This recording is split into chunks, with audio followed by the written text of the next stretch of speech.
अस्सलाम वालेकुम स्टूडेंट्स, आज हम फ़ाइनल टर्म का पेपर पैटर्न डिस्कस करेंगे कि फ़ाइनल टर्म का पेपर ऑनलाइन किस तरीके से कंडक्ट किया जाएगा और आप उसको किस तरीके से अटेम्प्ट करेंगे। आपके पेपर के 50 मार्क्स हैं और ड्यूरेशन आपको जो एलोकेट किया गया है वो 2 आवर्स का है। वैसे ये पेपर मैंने डिज़ाइन किया है कि ये 1.5 घंटे में आसानी से पेपर जो है वो आपका अटेम्प्ट हो जाएगा। 30 मिनट्स मैंने आपको एक्स्ट्रा दिए हैं ताकि आप अपने पेपर का प्रिंट आउट ले सकें और इसके अलावा आप उसको स्कैन करके मुझे ईमेल कर सकें।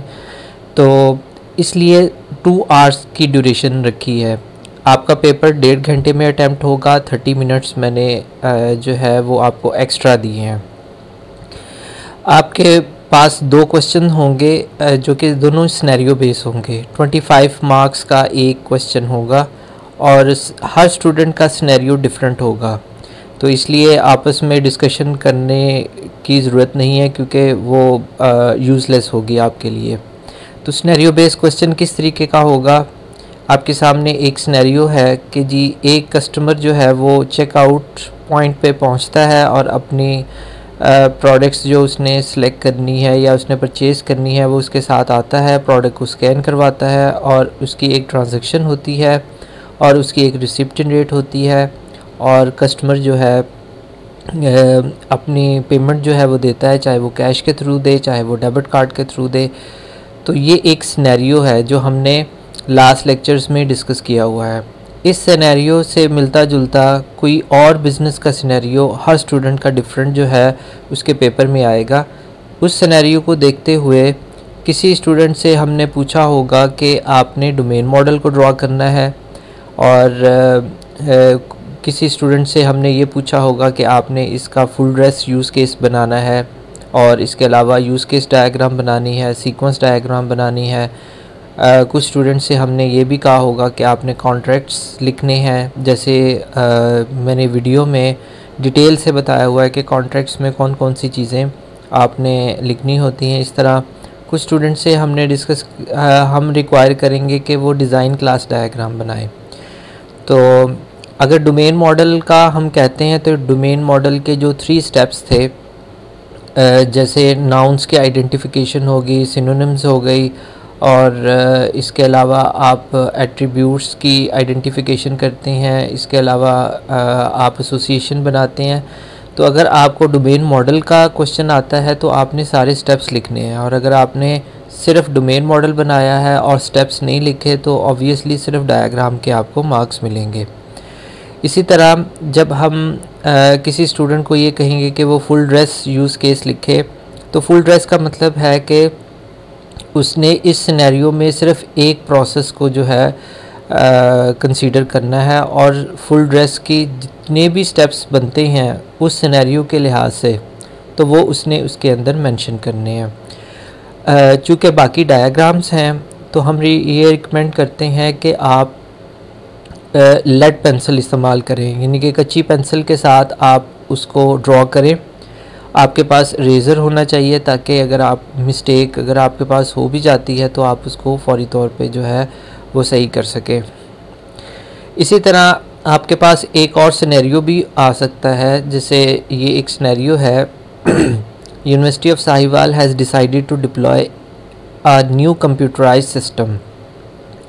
दे need a software for the following sections या डिपार्टमेंट। तो यूनिवर्सिटी ऑफ साहिवाल ये डिसाइड करती है कि वो एक नया कंप्यूटराइज सिस्टम जो है वो इंट्रोड्यूस करवाना चाह रही है, तो वो अब अपने सॉफ्टवेयर को डिप्लॉय करना चाह रही है। उसके ये डिफरेंट डिपार्टमेंट्स हैं, जैसे स्टूडेंट इनरोलमेंट है, एग्ज़ाम फ़ी है, एग्ज़ाम सेक्शन है, फ़ी सेक्शन है, ऑनलाइन अटेंडेंस है। तो ये डिप्लॉय करना चाह रही है। तो आपका सॉफ्टवेयर जो है आपने ये बना लिया है। अब आपसे 2 रिक्वायरमेंट्स रिक्वायर की जाएंगी। वो ये है कि आप इस सॉफ्टवेयर को बनाते हुए कौन सी टेस्टिंग टेक्निक और स्ट्रेटजीज़ को ऑप्ट करेंगे और क्यों करेंगे। अब ये 2 क्वेश्चन हो गए कि software testing techniques and strategies, ये 2 डिफरेंट चीज़ें हैं। इसको आपने अच्छे तरीके से पहले देख लेना है कि मैंने दोनों को कैसे डिफ्रेंशिएट किया हुआ है लेक्चर्स में, और आपने जस्टिफाई भी करना है कि आपने टेस्टिंग टेक्निक को क्यों चूज़ किया है और उसकी जो स्ट्रेटजीज़ हैं उसको आपने क्यों चूज़ किया है। इसके अलावा आपसे ये भी रिक्वायर किया जा सकता है कि सिर्फ एक मॉड्यूल का आप ग्राफिकल यूज़र इंटरफेस डिज़ाइन करके दें। ग्राफिकल यूज़र इंटरफेस का मतलब है कि आप मेन्यू बनाएंगे लेड पेंसिल के साथ, आप बटन्स बना देंगे। तो इस तरीके से आपका ये भी सिनेरियो बेस्ड क्वेश्चन आ सकता है। अब आपके पास मेरे पास 50 प्लस स्टूडेंट्स हैं, तो 50 प्लस स्टूडेंट्स के डिफरेंट क्वेश्चंस होंगे, डिफरेंट सिनेरियोज़ होंगे। तो हर स्टूडेंट ने अपने सिनेरियो के मुताबिक जो है वो पेपर को अटेम्प्ट करना है। आपके पेपर में कौन कौन सा सिलेबस इंक्लूडेड है, हमने यूज़ केसेस किए थे, यूज़ केस डायग्राम बनाई थी हमने, डोमेन मॉडल इसमें इंक्लूडेड है, system sequence diagram, contracts, interaction diagram, design class diagram, software testing strategies, software testing techniques और ग्राफिकल यूज़र इंटरफेस एनालिसिस। तो ये सारे चैप्टर्स जो है वो आपके फ़ाइनल टर्म एग्ज़ाम में इंक्लूडेड है।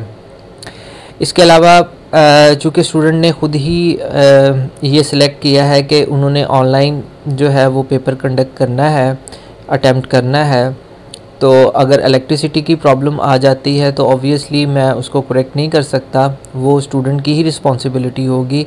इसके अलावा इंटरनेट की कनेक्टिविटी की भी प्रॉब्लम जो है वो स्टूडेंट ने हैंडल करनी है। और इसके अलावा स्टूडेंट ने जो प्रिंट आउट्स लेने हैं अपने पेपर के और आंसर शीट के, तो ऑब्वियसली उसको पहले से ही जो है इसकी अरेंजमेंट करनी पड़ेगी। और इसके अलावा आपने जो अपनी आंसर शीट मुझे सेंड करनी है उसका एक प्रॉपर इमेज आपने लेना है, चाहे आप वो स्कैन के थ्रू लें, चाहे वो आप अपने इमेज के थ्रू लें। क्योंकि अगर आप जो इमेज सेंड करते हैं वो मेरे लिए रीडेबल नहीं है तो ऑब्वियसली मैं उसको चेक नहीं कर सकता। तो अगर मैं चेक नहीं कर सकता तो मेरे पास एक ही ऑप्शन होगी कि मैं उसको 0 मार्क्स दूं, क्योंकि मेरे पास तो ऑप्शन ही नहीं है। इसके अलावा स्टूडेंट्स जो हैं, अगर कोई स्टूडेंट कहता है जी कि इलेक्ट्रिसिटी की प्रॉब्लम थी और मैं सेंड नहीं कर सका, इंटरनेट की प्रॉब्लम थी वो मैं सेंड नहीं कर सका, तो मेरे लिए डिफ्रेंशिएट करना बहुत मुश्किल हो जाएगा और अरेंज करना मुश्किल हो जाएगा पेपर को कि एक स्टूडेंट जेन्युइन ये कह रहा है कि वाकई उसकी कोई और प्रॉब्लम थी। तो ये प्रॉब्लम्स जो है वो स्टूडेंट ने ख़ुद हैंडल करनी है। आपने पेपर को कैसे अटेम्प्ट करना है, आपको मैंने ईमेल करनी है। जब आप ईमेल रिसीव कर लेंगे तो फ़ौरी तौर पे आपने उसका प्रिंट आउट ले लेना है।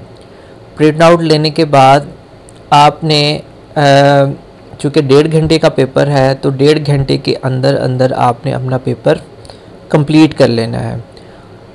एक्स्ट्रा 30 मिनट्स मैंने इसलिए दिए हैं, इन्हीं 2 घंटों में वो 30 मिनट्स इंक्लूडेड है। उन 30 मिनट्स में आपने मुझे ईमेल सबसे पहले अपने पेपर का जो है वो स्कैन करना है। स्कैन करने के बाद आप जो मुझे इमेज सेंड करने जाएंगे तो सबसे पहले आपने उस इमेज को ख़ुद भी व्यू कर लेना है कि क्या ये रीडेबल है कि नहीं है। अगर रीडेबल होगा तो आपने सेंड करना है, अगर नहीं रीडेबल तो आपने उसको दोबारा से उसका इमेज ले लेना है या स्कैन उसको कर लेना है।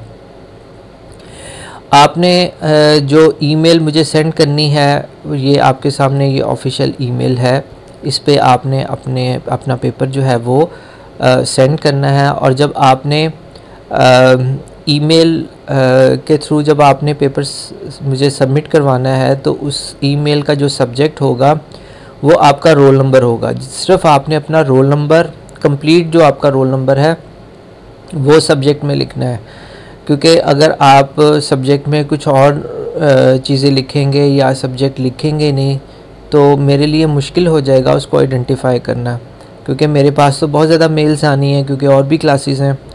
तो बेहतर ये है कि आप अपना ईमेल जो है उसके सब्जेक्ट में अपना रोल नंबर लिखें ताकि मैं आइडेंटिफाई कर सकूं कि ये किसका पेपर है। और एक और चीज़ कि कोई भी पेपर एलोकेटेड टाइम के बाद एक्सेप्ट नहीं किया जाएगा।